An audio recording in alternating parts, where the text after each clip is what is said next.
Awesome. So my name is Megan Summers. Today I am going over some indie quality assurance tips and tricks for getting whether you have quality assurance on your team or whether you're a team of small developers and you're just looking at getting some of those practices into your game development.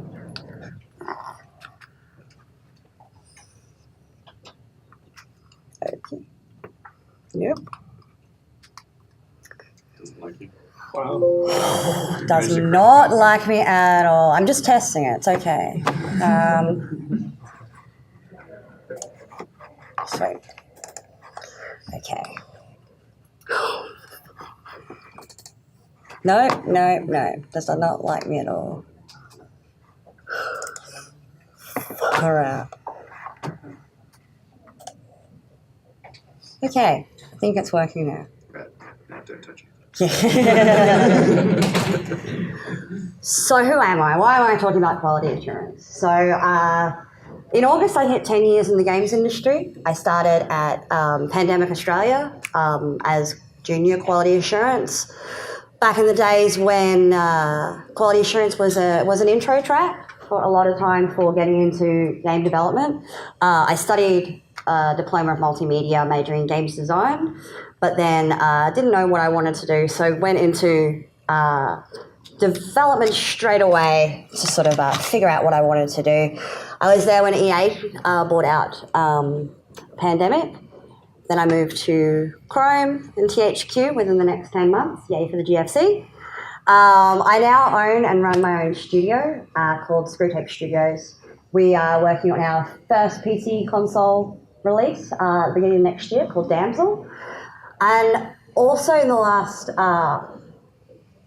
4 years, I've been working as freelance QA for Defiant Development. So I come on during Hand of Fate 1 and at the moment, actually, the reason I'm leaving straight away today is because we're in the middle of submission. So, so I've been going through, and so both Hand of Fate 1 and 2 were tested with, Hand of Fate 1 was tested with one tester, and Hand of Fate 2 we have now, there's me and somebody else. So all the games, titles, platforms. I was also lucky enough to work on engine QA as well, which is not really a thing outside of software development anymore, as we all use Unity or Unreal. They've got their own engine team, QA teams, but at Pandemic and at Chrome, they both had bespoke engines. So both of those engines needed testing as well. Oh, God, not again. Okay, so what is quality assurance development? I've realised how old I am because most people don't know what this is from. This was my first introduction to quality assurance. It's a little movie called Grandma's Boy. It was a movie about a guy who lived in his grandmother's basement, in fact, and was a games tester. This is not what games testing is. It usually looks a little more like this. Especially if you're an indie quality assurance tester. You are literally covering everything that can possibly be covered in a game, testing everything that needs to be done. So these are two really boring, very analytical, very, very professional views of what quality assurance is. Pretty much games quality assurance is software testing. You don't play the game. You're running through a piece of software. It's really hard to ask a quality assurance tester how fun or how hard the game actually is. That's different kinds of testing will be useful for those. God, where are my notes now? Sorry.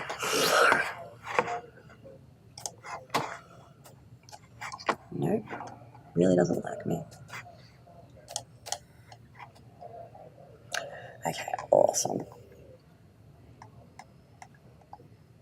So with the knowledge of games testing being running through software, oh my God. I'm going to run you through some practices, QA practices at the moment that will help you integrate QA into your team.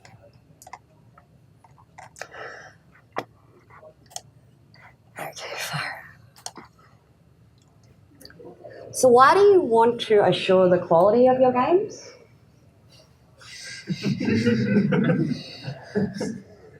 So our communities get really into the games, but they also will feel really hurt if if a defect is stopping them playing, if it's scaring the hell out of them, if it's scaring the hell out of them and doesn't let them play. There are some easy fun bugs that don't actually stop you from playing the game, clearly. But you don't necessarily want to be on one of the lists that I got these from.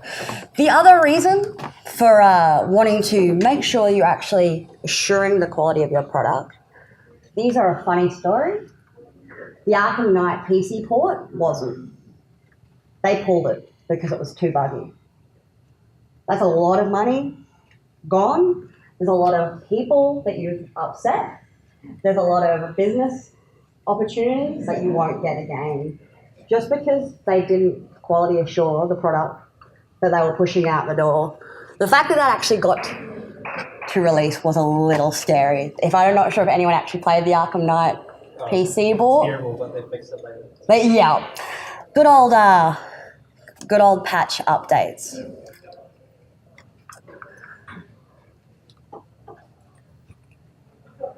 So if you don't have a quality assurance member on your team, these are probably for the biggest practices and ideas, bringing in quality assurance into your team that you'll need. So you know how your game works if you're a developer, but if you are testing your game, knowing how it works is really important so that you can do everything that it's not meant to do. If you're a developer testing your game, a lot of people really get sunk into, will it play the way that the player wants it, the way that I want a player to play it? It's not at all what testers do. That's a very specific kind of design feedback that you're getting as well, whereas a tester is actually breaking the game. So if a tester knows how the game works, they can actually find it easier to break the game. Each game is actually a set of layers. This is a really, really, really, really simple example of a generic mission. So every section, whether there's something inputting or outputting, that's where a tester is looking. Those are the segments where layers are interacting. Those are the places that a tester can find system bugs mainly. Those are the ones that overlay each other. So a designer might come in and play it. They know they've got to meet their objective. They come down here, they've met it. They meet their objective 2 because they just want to get through the process. 1 and 2 are met, but they've missed testing, failing. They've missed testing, failing. They've missed testing, restarting a mission. So if you know how a game works in general, you can then break down the specific game that you're working on to where the places where all the layers are actually interacting. So I know we're not all testers. Testing is a very, very hard to explain exactly what a tester does when you're not just ticking off test plans. There's 2 types of testing, exploratory and directed. Directed is test plans. When you know how something's meant to work, you tick off as it works. Unfortunately, during development, not always do you know how it's meant to work, not always have you decided that it's definitely going to be working that way. You may know that next week you're going to have a design review, so testing that particular mechanic only becomes about getting it to a certain level. You're not actually going to be, for milestones, you're not actually going to be testing the whole game. You're going to be testing specific points each time. So these are a couple of tips for if you're playtesting yourself. Breaking down, the whole point is trying to break the game. So using unconventional gameplay methods, as I said, trying to not do what's designed. This can be very frustrating for designers. Sometimes when you're giving them a bug that says, for example, I was talking to Opaque earlier and they were saying that when people move, they were getting sick, and they were saying when they're not meant to move in the game. But if someone can, and it makes him sick, it's still a bug. What you decide then and design to move out of it, whether you decide to move have up pop-ups that say you can't move. Those choices are yours, but from a bugging point of view, the fact that you can move and it made you feel sick was the actual issue there.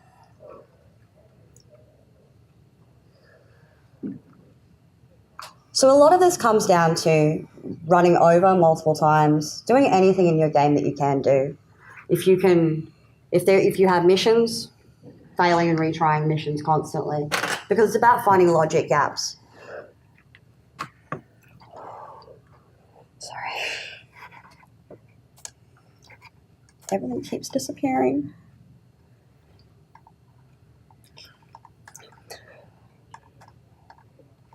Sorry. I've completely missed one thing, which is what is quality of your game. Quality of a game can pretty much be separated into three things. It's defect-free.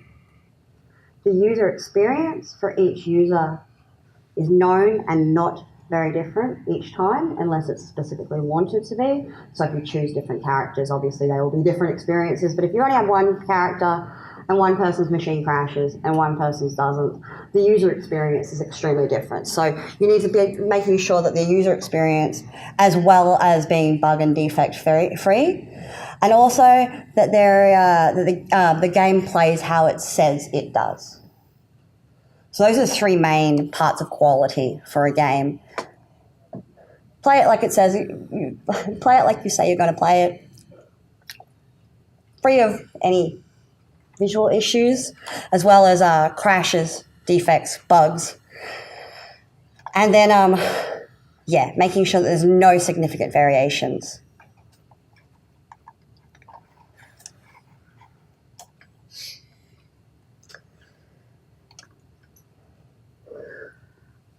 So when you're running through your product, or if you are working on another team as a quality assurance tester, the first thing is testing. You're trying to break something, you're trying to find it. So what do you do once you've actually found the issue? Reproducing is actually one of the most important things. There's no point telling an end developer that something has happened if they can't then get there themselves to be able to fix it. The other main reason for having really solid reproducible steps is if you're on a team of 1 or 5 QA, one person may have bugged it, goes to a developer, they fixed it, but I may then be the one who's got to go back and check that it's fixed. If I didn't find it, I need to be able to get there as well and make sure that that bug is going to happen no matter what, so that when we test the fix, we know that that fix has actually gone in properly. So when I'm reproducing a bug, most of the time QA is writing constantly, depending on the size of the game. For example, puzzle games, mobile games, the much smaller scope, you'll be looking at much more of scoring, if all your numbers are coming up, if matches are working, if the mechanic is very small and one touch, it's going to be much simpler to actually go through the whole system. But if you're testing a 40-hour game and you're one person and there's 8 hours in a day, you're going to be going past bugs quite a lot, because finding that reproduction steps right then wouldn't have been possible. Writing down constantly what we're doing, what we're seeing, how we're noticing things on screen. If it was the reaction from a input actually had the right effect, all those things we start writing down constantly during every playthrough, so that you're actually collecting the data to be able to bring together and actually then reproduce the bug. So each time you try to reproduce, after you've got all your writing back, you've decided to go in, look at a bug. So each time you try to reproduce it and it doesn't work, you take a step away. See if that works. If you're still not getting to a point where the bug is reproducing from the steps that you've done it, it may actually be a timing-based thing. It may be a logic-based thing. It's never going to be exactly what you're visually seeing on screen. Usually that will be the actual underlying issue.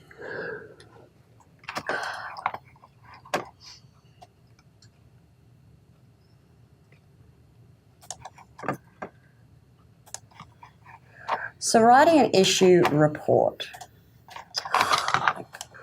I actually have some more interesting things. Sorry, Excel just opened.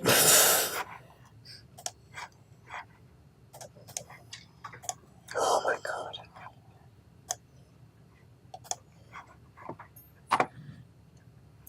Okay. So because QA can't just go to every developer if they want to and tell them what happened. The second most important thing other than reproducing the steps is then actually the bug writing itself. You really need to make sure in your own bug database, no matter how that is, whether you're using something as simple as Trello, which doesn't have that many priority labels, it doesn't have as much input that you can put into it, making sure that you're actually making your bugs not just concise and easy to read once you're actually in the bug, but making sure that in the database things are obvious to see as well. This can be done by using things like mission names at the beginning. If it's an overarching bug, if it's a system bug, you don't put specific missions. But if it's a mission-specific bug, have there so that when someone's going down the list, they can actually see their own issues easier. Our job as quality assurance is really a support role. The only things I create in a game are these, which are our bug reports. I've got, come on, no, it's not even going to let me. So, sorry, it's not letting me go to Trello. I was going to actually show a bug report. So the bug report was something very simple. It was very hard to see on screen. It's very visual, but the actual system itself, there was a lot of things that you had to do to make it happen. So often you'll find that just to have one graphical glitch on screen, you may need 17 or 18 steps to get it. And each one of those steps is severely important because if you take one step out, it's like trying to make a cup of tea with a tea bag if you haven't pulled it apart. That one step can change every other step afterwards. You can't pick it up, you can't squeeze it, you can't do anything. So making sure that your actual steps and how you're writing the bugs are so important. Your summary also is about keeping it one line, small as possible, but as concise as possible. Every issue that's actually happening. So the summary line for the bug that I was going to show was that the bone thrower enemy leaves behind a particle effect after it's been killed. So in that, you know that it's not level specific because there's no level at the beginning. You know it's enemy specific and which enemy it is. You know what happened and you know what happened after you've done something. So those are the most important things to have in that summary. What you did, what you saw, and where it happened. The result is usually always a slightly more robust version of that summary. And your attachments. This is actually really important as well. So who uses Unity? Who uses Unreal? So both programs have save slots, they have save files in specific places. Those save files need to go on every bug. Because when somebody goes into Unity then, if you're playing in the build, you've grabbed your save file, they can put it into Unity, go straight to where the issue happened and fix it, rather than having to spend the 8 hours that you've spent trying to replicate the bug.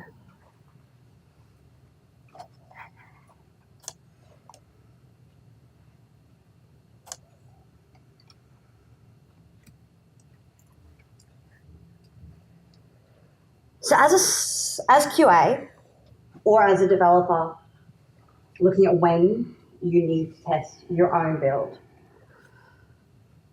So what to test and when. If you're in development, even if you're not just QA, but QA especially, if you brought on someone into your team and you're in development, test what you know is done and test the things that you know will change the least. So every game is built in systems. Everything attaches to each other. Level collision. will change very rarely. So you can test that at the beginning of your game development and know that that's going to change very rarely. Core mechanics, running, jumping, any of your action moves, those things can be tested straight away. Mission-specific things become a little bit more depending on your production cycle.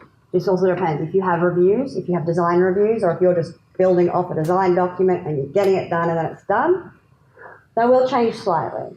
So if you know that you've finished something from your design document, it's done, you don't have time to figure out whether it's good or not, you're just getting it done and getting it out, test it straight away. But if you're not sure, so Hand of Fate 2 goes through design cycles every 2 weeks. So at the beginning of every 2 weeks, I test the mechanics, everything that was new from the 2 weeks before. And as we're getting to the end of the first week, I stop bugging everything and only bug things will stop that's being shown in a review. Because it's never going to be perfect for the review and it could get cut. So you don't test it until it's final, which means that most of the work that a tester does will happen at the end of a game. And it also is a really good reason why communication from a team, or even within teams, if somebody doesn't have work today, or they know that they need to play test today because we need to get some testing done, communication from your team, knowing exactly what's finished and at what level it's at, helps you know whether it's worth testing that to the point of getting out, making the test plan, or whether you know that it's a system that's going to be changing and it's about finding the blockers in that system. It's about finding things that will stop developers from being able to continue working as well. So most of what I've been talking about has been development testing, but there are a large amount of things that happen after. And they're things that people need to think about whether you have QA or not.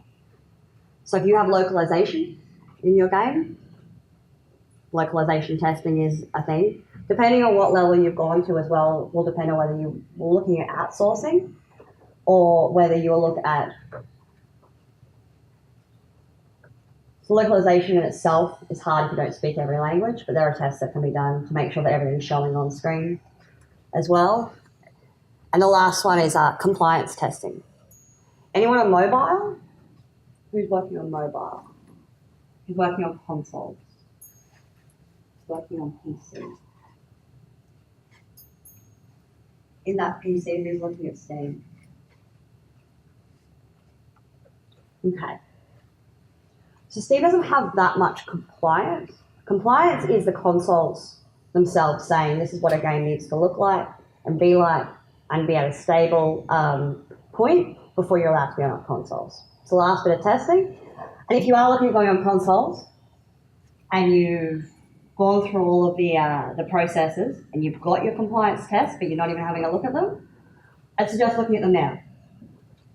There are some things, I can't say anything about specifics on compliance because it's all NDA covered, but there are very specific things sometimes that in the last point of your game may change design choices and may change art choices based on things that the consoles need you to have to be on their console. Mobile, you really want to be looking at not necessarily compliance, but devices. If you could automate testing on an emulator for different devices, it's the easiest way. It's not necessarily going to cover everything. We found that when we released our second mobile game, there was a new Android device that was only released in one country in Europe. So we didn't have one and it crashed straight away. So emulating can actually be a really good way of trying to test the multiple, especially Android, the ridiculous amount of products.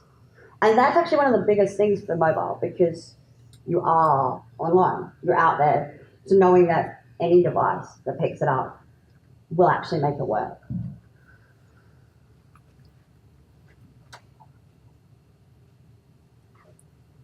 Yeah, I just realized I have a spelling mistake in my own. So these are some of the other types of testing also that even if you don't have a QA tester on your team, functionality should be going through every day. When you're working on it, when you're developing it, you're usually noticing the functionality things. That's what most developers will see first up. Most artists will see the art glitch. Most designers will see the part that didn't work right in their design. Most programmers will hate everyone for not using their system properly.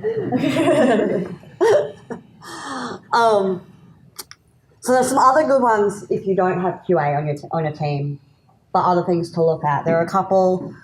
Soak testing, which is testing your system, soaking it, which is just leaving it running in a specific level overnight, constantly. It's really good for finding memory leaks. It's really good for any kind of stress loading as well. I often do these two at once. You'll find that anything online, you can do both tests at once usually. Soak testing is really for memory, which becomes a bigger issue on consoles.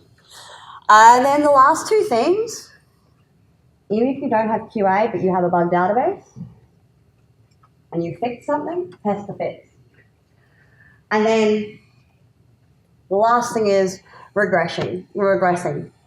So regressing is one of the most boring parts for QA. It's about going through the whole database once a week to make sure that everything that we bugged is still occurring. So is everything that hasn't been fixed? Because quite often things may inadvertently get fixed. A designer may not realize that there was a bug even in there because they saw it around the same time. Some, QA may get all the information up there for design. By the next time the next builds come on, it's already gone. So these two things will keep your bug database clean, easy to read, and actually useful, because bug databases can get really, really not useful really quickly. If you're not keeping priorities, having tags, so if it's a crash bug, saying that it crashes and putting it at the top of the list is probably the most important thing. Having that prioritized list is really important, because it means that you don't want developers to have to waste their time fixing something that A, was going to be changed, B, wasn't a bug, or C, was a placeholder. It's another thing. I'm about to go into, though,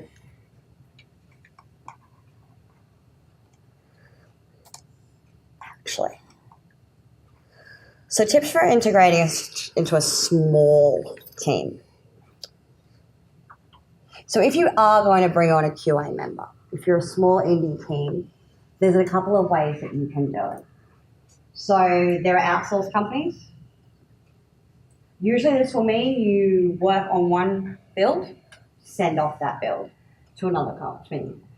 That build is the only build that will be tested for a short amount of time, then you get everything back. If you're in a rapid iteration, so we work with a build machine, which every check-in that's checked in is then built automatically. It becomes much more useful to have an internal developer QA. So when I'm bugging, I'll find a bug in a build, I then get the next build, reproduce it, and if it doesn't happen, it doesn't get bugged. There's no point. My work, or the developer's time reading that bug, going in, reproducing it, going, it didn't work. Why didn't it work? So it's about, so the fact that you can, quick iteration is often more useful during development. And then as you get to the end of development, that's when you've got one solid build, pushing it out. That's when localization testing can be useful. That is when there are quite a few now production QA teams that do work together that you can send builds to. It can be a little hit and miss often because they're not in your team, they're not working with you. Each game can be very similar, as I showed that mission, generic mission. But the specifics of your particular game can really make reading a bug easier. So I'll come back to this in a second. So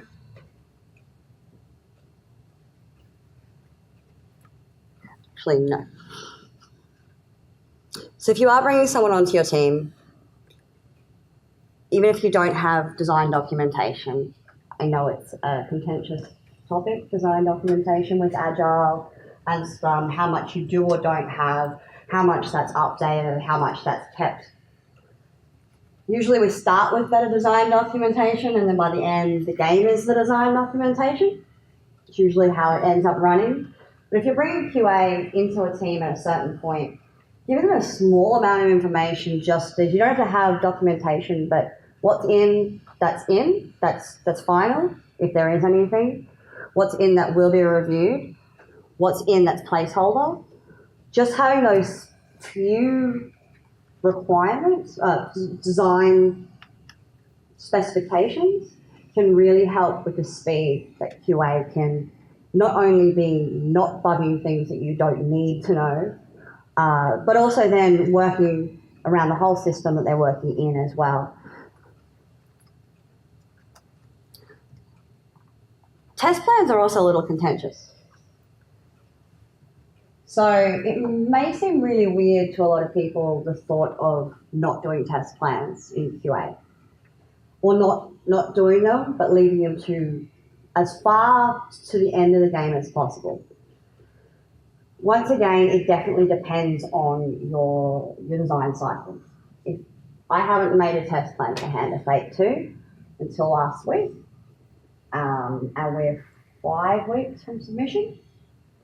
On Hand of Fate 1, there wasn't a test plan once made, because the game becomes its own test plan.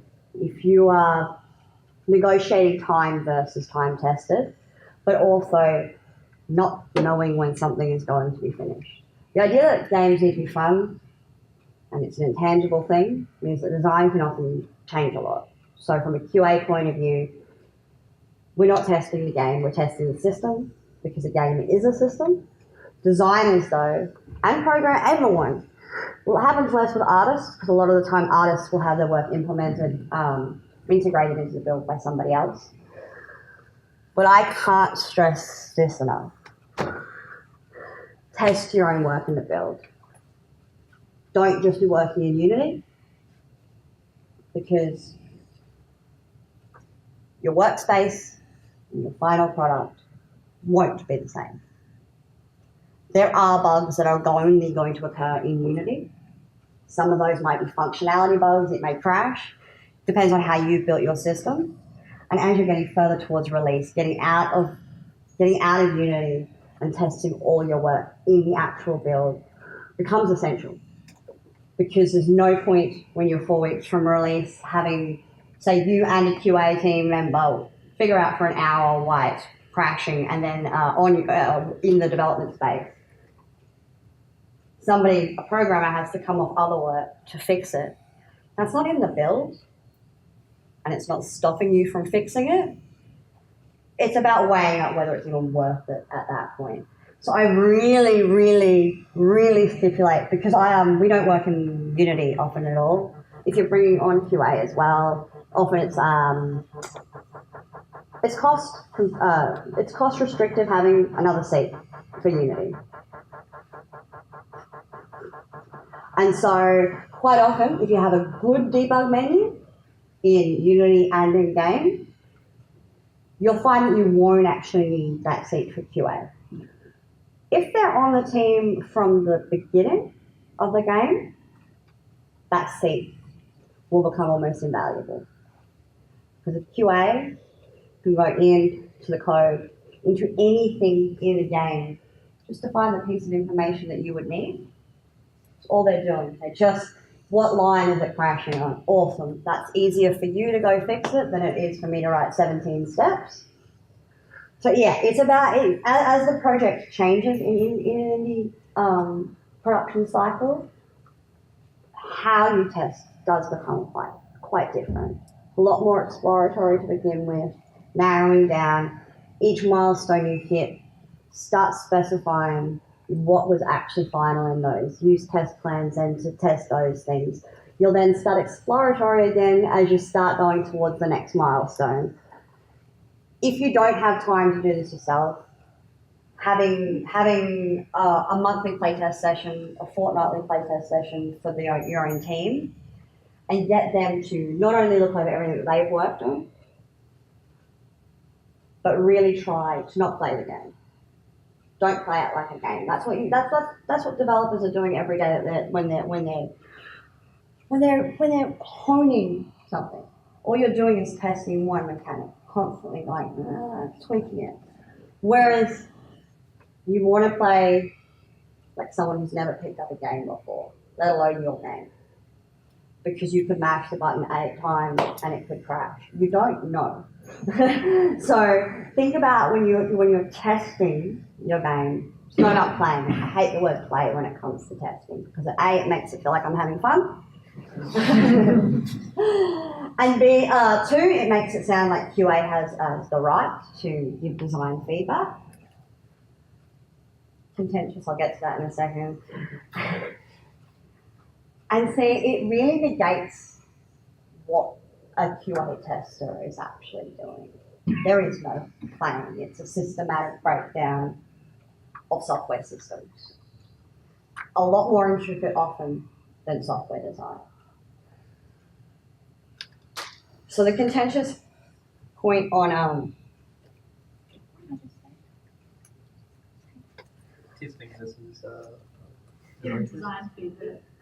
design feedback, yes.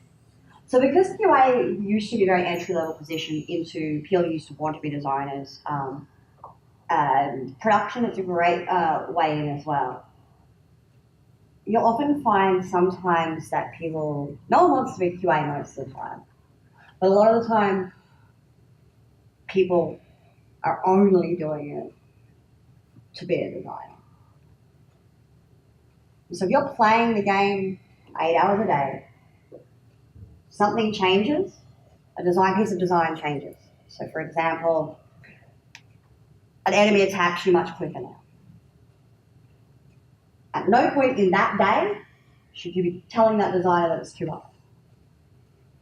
Because you've been playing something else for the last 10 days or for the last 5 weeks. You're actually, the system that you're working in has now changed. So giving design feedback on that within the first day, first week, is actually you're changing the view that you've had of a game. So you don't actually know if it's harder or too hard. You just know that your muscle memory from playing it has to change. So once you've changed, you figure out what the team wanted you to do with that particular mechanic. Then there is the opportunity for design feedback. Once again, work with the team that you're working with. Be kind. Don't tell someone it's shit. It's terrible. I've had somebody work on somebody implemented a piece of design in. They spent 4 weeks. The first thing QA does is I didn't like it. It's the most frustrating, least useful for that person as well. So we try to keep our opinions to ourselves. If there's something the whole team is feeling, or if there's, 2 testers like, I've been playing this for 3 weeks now, I don't quite get what they're trying to do here, that's when it's time to think about feedback. But before that, you're just breaking the game. You know how it works because you know the developers that you're working with, the passion that goes into it, and the frustration of and tedium of QA sometimes do clash. And it's really important as a quality assurance person to pull back any opinions, any emotions, anything. Because even if you're going up to somebody to tell them that that there's a bug and you want to talk to them, you're essentially going up to that person to tell them they've done something wrong, and you're going to tell them why. So try it. There are a lot of communication becomes really important in QA because it's a very, we all work in teams. How many of you have had an argument with one of the designers or one of the programmers on your team? How many people have had giant creative disputes where you've yelled at someone, come back and gone, yeah, okay, let's do it that way. I kind of get it now. It's not useful if that's coming from QA as well. And in the end, you've got a lot more important things to be doing. So lastly, 2 seconds. Don't panic. I work on a 40-hour game. There are 7.5 hours in my day. The game needs to be played from start to finish, plus completed. It's a freaking... Every day feels like a monolith. The idea that it's actually getting it done, but it will, because I'm always bugging the mechanics and systems, the things that don't change as much, always making sure that any level collision, anything that doesn't change as much, constantly rewriting it. Start broad, and then learn each system, learn each game in the layers that attach to each other. Those are places where you'll find issues easier. You will know the build backers if you're a QA. That's not even a choice. Keeping a clean profile. Make sure that your workspace is clean so that when you know a bug has happened, you know it's because what you did, not because of a bug that happened yesterday that is now causing more issues. Constantly making sure you have a clean profile all the time. Looking for showstoppers are always these ones. These ones will stop any certification. So if you are on a console, that becomes your highest priority as you get to into the game, and the developers end up testing more of their own work themselves. Because any blocker will get you failed on a console.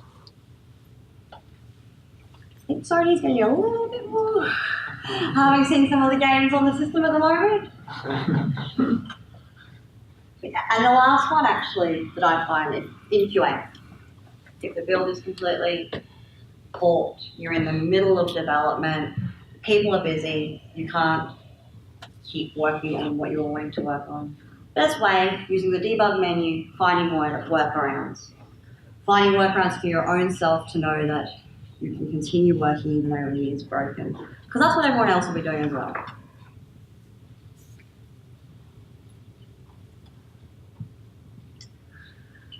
And after that severely unorganized talk, I think that's it. Are there any questions? What's your favourite software to report issues like Jira or GitHub or somehow? So I've changed around quite a bit, but my studio's about to go back to Jira. We started on Jira about 5 years ago as a two-person team.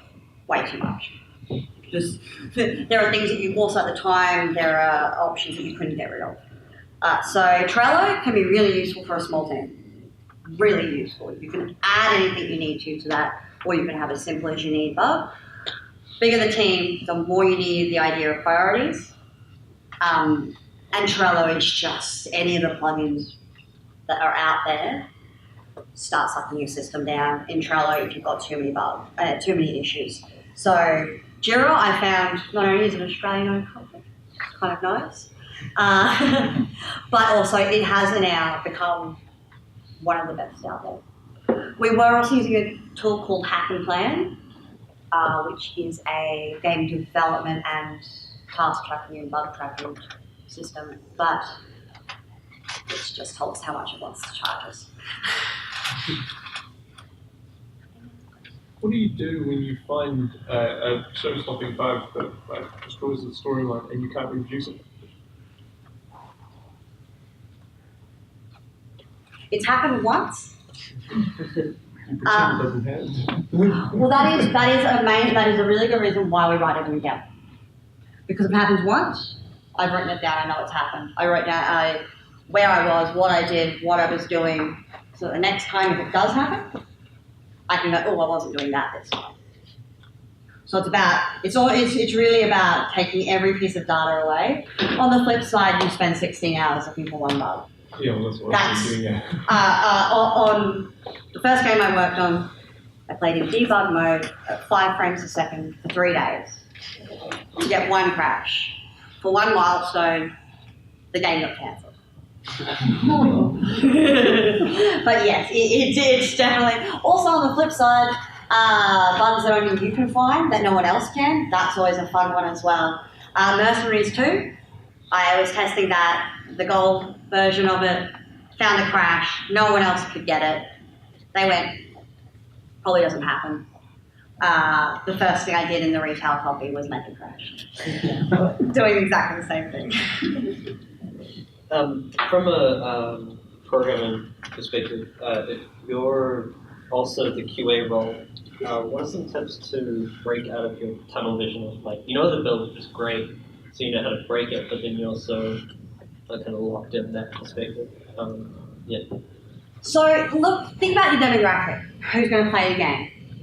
If you've got a kid's game or a game that's aged, try and put yourself in the position of someone who may be that age. Right. It sounds silly. I often go into noob mode where I'm like, okay, I've never picked up a game before. This is mainly just so that we don't go insane testing. You find different ways. You find different ways to get your brain into different spaces. Yeah. Try and say, okay, today I'm going to be a player who's a completionist. Or today I'm a player who's a speedrunner. Today I'm a player who doesn't read anything.